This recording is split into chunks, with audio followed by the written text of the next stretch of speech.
which just sounds like a cop out. It's like, well, this whole thing just kind of really looks bad, so we're just going to go ahead and punish you anyway because everyone else is crying about it.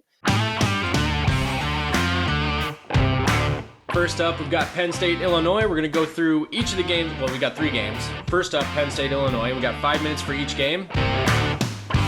Looking for some bigger prey. They're hungry for that bigger win, and this could be it. If they can take down Penn State. I said, nevertheless. Why did I say I said?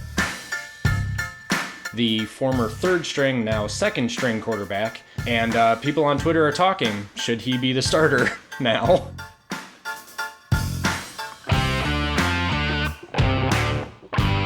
Good evening, everybody. This is Michigan Chatter on Team Rivalry. I am Cliff. Next to me, or below me, near me, digitally speaking, is the commentator extraordinaire, the people's prognosticator, the angry pigskin himself, my firstborn son, Mackenzie. Mac, how you doing over there? Yeah, I'm good. Yeah, I got the roll call right that time. Good. You got the roll call right that time. Yeah, if anybody watched Big Ten Chatter, you saw me totally roast him because you got him flipped. You can't do that. I did. Can't do that ever. No. I want to thank everybody for watching and sharing our love for football. We're having fun here. We're talking Michigan tonight. This has been a big week for Michigan coming off of that win with Penn State. That was huge. Huge because this was the Michigan's big test of the year finally. And I think they came through with frying colors. They were making eggs and bacon, having omelets all around, thanks to Sherone Moore, just heating up the field there.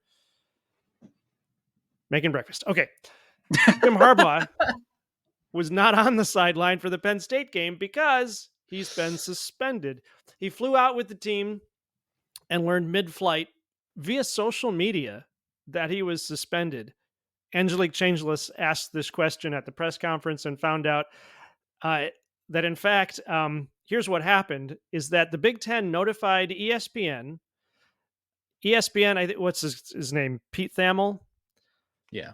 Posted it on social media. And then mid-flight or during the flight at some point, one of Harbaugh's other coaches or players happened to lean over his shoulder and said, "Hey, look at this." And on the social media, probably X, it said, "Harbaugh has been suspended for the Penn State game." That's how he found out. That's how Tony Petitti decided to let Michigan know Harbaugh was suspended. Jerk move there. I'm certain they were prepared for it, though, which is why Sherone Moore was able to step into that role and take over. Did I say Sherone Moe? You might have. Sherone Moore was able to step into that role and take over, proving himself to be one of the, I don't know, I think he's a fantastic coach. If and when Harbaugh retires, I would love to see Sherone Moore take that spot. He steps in, he takes the controls. He actually had 3 roles that day as the offensive line coordinator, the offensive line coach, and the head coach, which was just fantastic. It's no wonder he just fell apart at the end of the game with that win. Yeah. But if I can step back for a moment, you can see our timeline there of this cheating scandal that everybody does.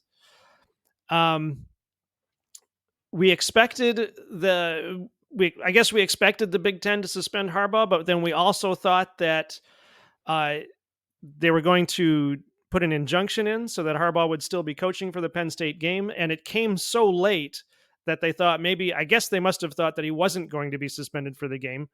But then he was, and then we were thinking the injunction would take over, but it didn't happen. Mac, you said you've been looking into this. What's the latest on that? Yeah, well, so the Big Ten, Tony Petitti notifies Pete Thamel of ESPN, a formerly good network that discussed sports, now just a social activist channel full of journalistic hacks, aside from Charles Woodson and Desmond Howard. Yes, I'm biased. Do not care. But two of the greatest players in Michigan history. They're 2 of their 3 Heisman winners. Which is what I said. All right.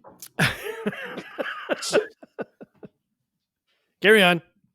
Yeah. So the Big Ten told Pete Thamel that they were going to suspend Jim Harbaugh. Pete Thamel posted it on Twitter. The Big Ten then filed the injunction, or no, I'm sorry, Michigan then filed the injunction in Washtenaw County Court, and then, or not county court, I think it was a federal court in Washtenaw County, I believe. And then the Big Ten actually then hired a local firm, a lawyer, I believe, somewhere around the Washtenaw County area, that then filed what essentially amounts to a protest against the protest. So they protested against the injunction. Okay. And that then forced the judge to then have to schedule a hearing, which is going to take place on Friday, this Friday. What is that, November 15th, 17th, 16th? 17th is Friday. 17th, my bad. November 17th. And because of that, Jim Harbaugh wasn't allowed to coach on Saturday against Penn State. So the theory is that they'll be able to plead their case in front of the judge on Friday. Theoretically should get the temporary restraining order, which should see him on the sidelines against Maryland and Ohio State. And that's pretty much where we're at. So the suspension though is 3 games, right? So if they don't get the injunction, then he's out for Maryland and Ohio State, but provided Sherone Moore gets him through those 2 games, he can coach the Big Ten championship. Yeah, he can coach everything after that. All right. Yeah, and he can practice with the team. He can attend team activities. He can basically do everything a head coach would, except be on the sidelines for the game. Gotcha. And has there been any? Well, I mean, I'm sure there has been. Is there an overall consensus on is this even, does Michigan have a hope and a prayer of getting this injunction, or is this just all a formality and they're just going to get shut down anyway? No, it's it's pretty optimistic that everyone I'm seeing on Twitter anyway is pretty optimistic that Michigan's going to get the injunction. The judge actually is a graduate from Michigan, so take with that what you will. Great. Now they're going to say he should have recused himself. Well, yeah, that's a Buckeye account on Twitter literally said, well, good job basically saying, or basically saying that you're, what is it? Corrupt. There it is. Jeez. I don't know what you're going to do about it. Like, of course they were going to file in Washtenaw County Court or federal court in Washtenaw County. So of course the chances were high that it was going to be a graduate of Michigan. Like, sorry guys, this is just how it worked out. Whatever. That would be an interesting thing to look up. I wonder how many judges in Washtenaw County are Michigan alums. Probably a lot of them. I would venture to say so, probably. But yeah, so I don't know. Everybody's pretty optimistic that Michigan's going to get the restraining order. But actually, that being said, I don't know that it's a big deal one way or the other that they get it. I think that they can beat Ohio State without Jim Harbaugh on the sideline. Not that they don't need Jim Harbaugh, but just the fact that he has created a culture that this is a player-led team. Yep. And which admittedly is a term I heard for the first time today. But I'm just going to go with it. He's created a culture where this team is led by the players, and because of that, he can facilitate practices. He can come up with the game plans. He can do all the strategizing. Come game day, all the players have to do is just lead themselves on the field. JJ McCarthy can be the leader on the field, and he's a great leader. And the defense has some great leaders too. I mean, they could get through these next 2 games, I think, pretty, I'm not going to say easily, because you always want your head coach on the sideline. Ohio State won't be easy, but they could definitely get through these games. And I don't know that Jim Harbaugh's absence is going to make that much of a difference. Yeah, I think you can say Ohio State's definitely not going to be easy, and Maryland's a trap game. So there's no coasting here.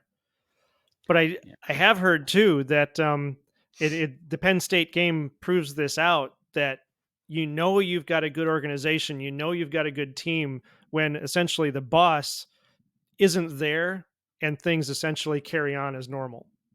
Mm-hmm. That means that Harbaugh has built a very good culture, a very good organization there at Michigan. So I think that speaks a lot to the integrity of the team and how ridiculous this whole scandal is. Yeah, and I guess I also want to say that, like, so the Big Ten acted before the investigation was actually over. That's why Right. everyone in Michigan football land is so pissed off right now, is because Tony Petitti literally sent a letter to Michigan saying, essentially, while they don't actually have any evidence, it's not of wrongdoing, or at least connection to the wrongdoing. The punishment is not necessarily against Coach Harbaugh as much as it is against the school, Right. which just sounds like a cop out. It's like, well, this whole thing just kind of really looks bad, so we're just going to go ahead and punish you anyway because everyone else is crying about it. So here's Yeah. the thing. It's still not clear whether or not Michigan did anything wrong. Okay, so I'm not saying that Michigan is absolutely innocent in all of this, although it's more and more starting to look like they're more innocent than we thought and about as guilty as everyone else is. So this is one of those situations where, sorry, football is not exactly a clean game. And if you think that this makes Michigan corrupt, I shudder to think how you would react if you saw what the SEC is doing, because it Right. makes this look like kindergarten, guys. Or the Like, rumors that Ohio State has been paying players for like 20 years now. that's what they were saying, I think, on Crane and Company this morning, was that, Yep. there's evidence that Urban Meyer was paying players before NIL was legal. So, Right. So if they're buying ringers, basically, yeah. then Now, yeah. look, I also want to say that people were so upset with Michigan fans, like, oh, when Jim Tressel got fired, all of you were calling for his head. No, I wasn't. I think I honestly, I didn't say anything because I like the fact that Ohio State goes through bad things because I'm a Michigan fan. But Jim Tressel should not have been fired for that. He shouldn't have been Yeah. fired, and I think it's a travesty that he was, for him anyway. I mean, not from, well, maybe for Michigan, but not for, or especially for him, because not a decade later, and the literal type of thing that he got fired for his players doing is legal now Right. Which is and likely celebrated. what's going to happen with this whole the sign stealing scandal, is that they're going to get the headgear equipment, Mm-hmm. and it's going to make it all superfluous anyway. So yeah, so Yeah. for the same thing that Michigan is being dragged through the mud now is going to be legal next season. Yeah, and that was the other thing Anyway. too, is that Tony Petitti said it was a player safety issue. Player safety. Like, he actually said that. Okay, so I'm sorry. Yeah. I think it was Devin Gardner on Monday Morning Quarterback this morning, because we're filming this on Monday. I think he was the one who said, like, or at least I heard him say, how is this a player safety issue when you can steal the signs in game Mhm. just as much as you can steal them before the game. Before the game, it's illegal. During the game, it's legal. Make that make sense. It doesn't. But try and make it makes even less sense if you're talking about it from a player safety standpoint. Like, if you have the signs in game and you know what they're about to call, how does that make the players any more safe than if you knew what they were going to call before the game even started? Right. So that was Players are going just to a play cop out. aggressively no matter what. Yes, and that was just a cop out. That was just Yep. Tony Petitti trying to give some sort of a reason that we can all empathize with. Like, oh, player safety. Well, we all just want the players to be safe. That was 2020 COVID talk. We just want the players to be safe. Shut Right. up. You don't care about the players. Tony Petitti got upset because he's in his first year as the Big Ten commissioner. He wanted to make a splash, or at least not rock the boat. Maybe either, it could have gone either way. I guess those are two very different things. He either wanted to Yep. make a splash or not rock the boat, and this is the way that he is trying to achieve one of those things, is by appeasing everybody else and attacking Michigan. But what's going to end up happening is he's fractured the relationship with Michigan to the point where now Michigan could take their program and all of their millions of dollars in television revenue off to the ACC or the Big 12. Yep. And then what are you going to do? Yeah. To close this out, because I think there's going to be a lot more to talk about, especially there's probably not going to be much to talk about until Friday, and then I don't know if we're going to find out what happened Friday until Saturday. So there'll be more to talk about later. In the meantime, we found out today a couple of things. Well, we found out that Brady Hoke the old Michigan coach, just before Jim Harbaugh, is retiring this year. Neither of us realized that he was of retirement age, but apparently he is. And I found it interesting, all of the positive articles out there on him. And he really was. He was a great guy. He was a great coach. The irony of it was that his trajectory was the opposite of Rich Rod's. It's just that he had that fantastic first season. But definitely he was a good guy and a good coach. And He's not dead. Well, he's not dead. Yeah. Well, but he's not going to be a coach anymore. So Yeah. I hope he enjoys his retirement, and I hope he gets to watch a lot of football. Yeah, I saw a bunch of former Michigan players posting on Twitter how appreciative they were of Hoke taking a chance on them. I know Channing Stribling posted he was grateful that Hoke gave him his first D1 offer, like his first offer ever or something like that. Yeah. Or his only offer, maybe. So yeah, so that was pretty cool. And he does have more New Year's Six bowl wins than Jim Harbaugh. And he's the one who recruited Tom Brady. Hey, there you go. So the greatest quarterback of all time, recruited by Brady Hoke. Mm-hmm.